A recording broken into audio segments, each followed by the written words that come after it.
मसीह की रोज की मेरी भविष्यवाणी की पुस्तक पढ़ने के लिए रेड बटन पर क्लिक करके सब्सक्राइब करें और बेल आइकन पर क्लिक करें। हालेलुया, सबको जय मसीह की। आइए मेरी भविष्यवाणी की पुस्तक से आज के पवित्र वचन को पढ़ते हैं, जो कि परमेश्वर के दास प्रेरित अंकुर यूसुफ नरोला जी के द्वारा लिखी गई है।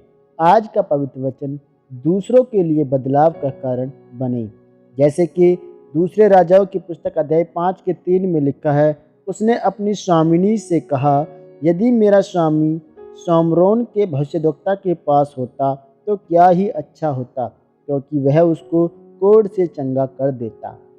मेरे प्रियो, आज बहुत सारे लोग ऐसे हैं जो अपने जीवन में बदलाव चाहते हैं कि उनके बच्चे बदलें, व्यापार बदले, जो उनके साथ जुड़ा हुआ है वह सब कुछ बदले, पर वह अपने जीवन में इन सब चीज़ों को तब तक बदलता हुआ नहीं देखेंगे जब तक वह खुद किसी के लिए बदलाव का कारण नहीं बनते, यानी कि किसी की मदद नहीं करते।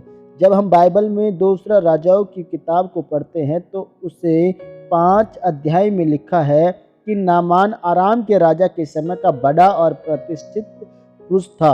वह सूरवीर था परंतु कोढ़ी था, यानी एक परंतु के कारण उसकी सारी आशीषें झूठी सी लगती थी।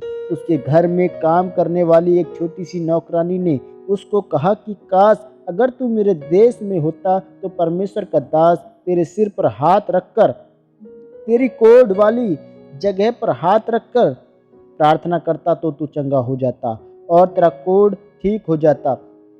उसके यह शब्द सुनकर नामान कोढ़ी का जीवन बदला और उसने फैसला किया कि वह उस देश में जाएगा जिस देश से वह नौकरानी आई है। तब नामान उसके देश में एलीशा नबी के पास गया। एलीशा ने उसके सिर पर हाथ रखकर प्रार्थना तो नहीं की, परंतु उसको एक हिदायत दी कि जा और जाकर यरदन नदी में 7 डुबकियां मार और तेरा शरीर कोढ़ से शुद्ध हो जाएगा, यानी तू चंगा हो जाएगा। मेरे प्रियो, जब वह चंगा होकर अपने घर गया होगा तो उसने अपनी उस नौकरानी को आज़ाद ही नहीं किया होगा, बल्कि उसे करोड़पति बनाकर उसके देश विदा किया होगा। मेरे प्रियो, जरा सोचें, अगर वह नौकरानी चुप करके निराश होकर बैठी रहती कि मैं बहुत दुखी हूँ, मैं नौकरानी बनकर गुलामी में दूसरे देश में रहती हूँ, पता नहीं मैं कभी कहीं यहाँ से आज़ाद हो पाऊँगी या नहीं। लेकिन उसने नामान कोढ़ी को परमेश्वर के बारे में बताया, तो मेरे प्रियो, न केवल नामान कोढ़ी का जीवन बदला बल्कि उस नौकरानी का भी जीवन बदला। जब आप किसी की सहायता करते हैं तो आप खुद भी आज़ाद होते हैं। मेरे प्रियो, याद रखें, चाहे आप बड़े हैं या चाहे आप छोटे हैं, जब तक आप किसी की सहायता नहीं करते तब तक आप खुद भी आज़ाद नहीं हो सकते। वह नौकरानी नामान कोढ़ी के लिए बदलाव का कारण बनी। उसने इंतज़ार नहीं किया कि पहले परमेश्वर मुझे आज़ाद करे, यानी पहले मेरी गवाही बने, तब मैं नामान कोढ़ी को परमेश्वर और परमेश्वर के दास के बारे में बताऊंगी। लेकिन उसने उस गुलामी में ही परमेश्वर के बारे में उस कोढ़ी को बताया। मेरे प्रियो, आज आप खुद सोचें कि क्या आप दूसरों के लिए बदलाव का कारण हैं। अगर आप खुद ही शराब, व्यभिचार, लड़ाई झगड़े करेंगे तो क्या आप दूसरों के जीवन को बदल सकते हैं?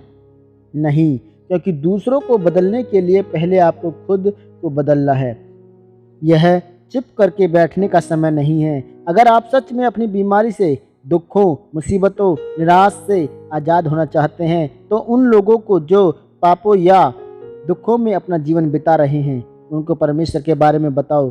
किसी के लिए बदलाव का कारण बनो। अगर आप अपने दुखों में रहकर दूसरों को अपनी गवाही देंगे तो दूसरे लोग तो आज़ाद होंगे ही और परमेश्वर आपको भी आज़ाद करेगा। मेरे प्रियो, याद रखें, बाइबल में लिखा है कि जो तू बोएगा वही तू काटेगा। इसलिए दूसरों की आशीष का कारण बनो। आपके जीवन में गवाही है या नहीं, परंतु फिर भी दूसरों को परमेश्वर का वचन बताओ।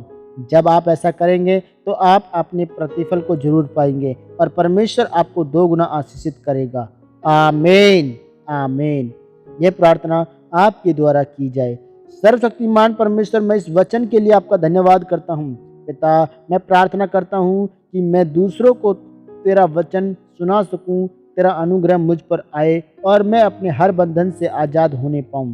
प्रभु यीशु मसीह के नाम में, आमीन, आमीन, आमीन। God bless you all of you. Praise the Lord. परमेश्वर आपको इस वचन के द्वारा आशीषित करे। आप ब्लेस हैं यीशु मसीह के नाम में। आमीन, आमीन।